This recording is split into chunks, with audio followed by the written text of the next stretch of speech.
Now to the Shadow Foreign Secretary, Emily Thornberry. Vicky, they're saying the fear is that everything will just get ground to a halt, that you're all determined to try and bring the government down one way or another, and actually the result will just be further deadlock. Well, hang on a minute. Where do we start from? We start from a Prime Minister who wanted to have a general election in order to have a mandate, and she wanted to have a mandate for the sort of Brexit negotiations that the public didn't want. She wanted to have a mandate for austerity, and the public have said no.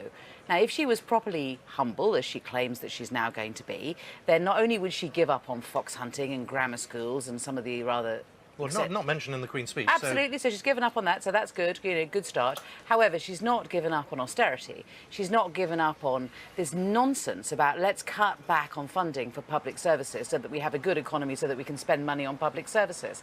Not a single mention of what we're going to do about the lack of police officers that we have. No mention of what she's going to do in terms of the National Health Service. She has not listened. So what are we to do as the opposition? It's not our fault that this government has no legitimacy. They're barely holding on to power, and they have nothing to say. What are you going to do about Brexit, though? The Great Repeal Bill that was in the Queen's speech today, do you accept that that is the way forward, or are you going to try and make that difficult?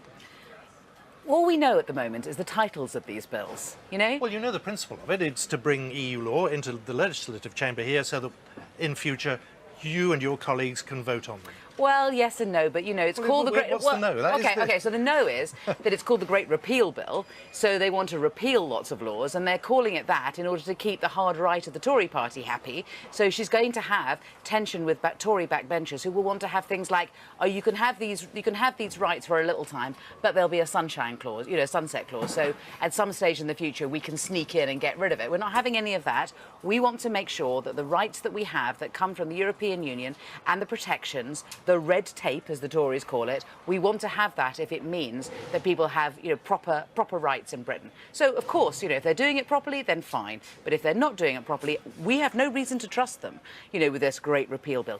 What about this new bill that they claim that they're going to do about customs, about the customs union? They say that they're going to introduce this new bill about the customs union. We've no idea what that means. What does the DUP make about that? How will that affect Ireland? Well, how will that affect Gibraltar? What about your party? Because Labour appears to be split on this. You've got Jeremy Corbyn saying no, out of the single market, out of the customs union. Chuka Umunna here on this very place about an hour ago saying no, we need to stay on the single market. Where's the unity there? OK, so what I have said is the same thing I've said for the last year. During the time when I have been Shadow Brexit and Shadow Foreign, we have 6-point tests, which are agreed. We have a subcommittee that does not have arguments. We understand where it is we're going.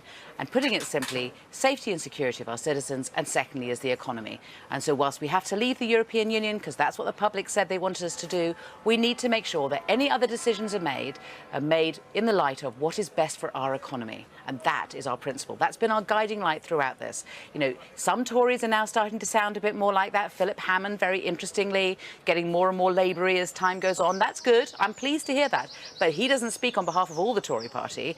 We are much clearer about where we stand. There is some disagreement about whether we stay in the single market or not, but we have made, we as the leadership have made it clear that if we're leaving the European Union... But if you're accepting there is disagreement on such an important issue, that's a problem. OK. But the disagreement is basically about form. It's not about outcome. So it's about kind of, can a journalist tick a box? Is this person, wanting to stay in the single market or not? What we want is we want to have red tape-free, unencumbered access to the single market whilst leaving the European Union. Now, we want the same outcome as those who say they want to stay in the single market. This is semantics.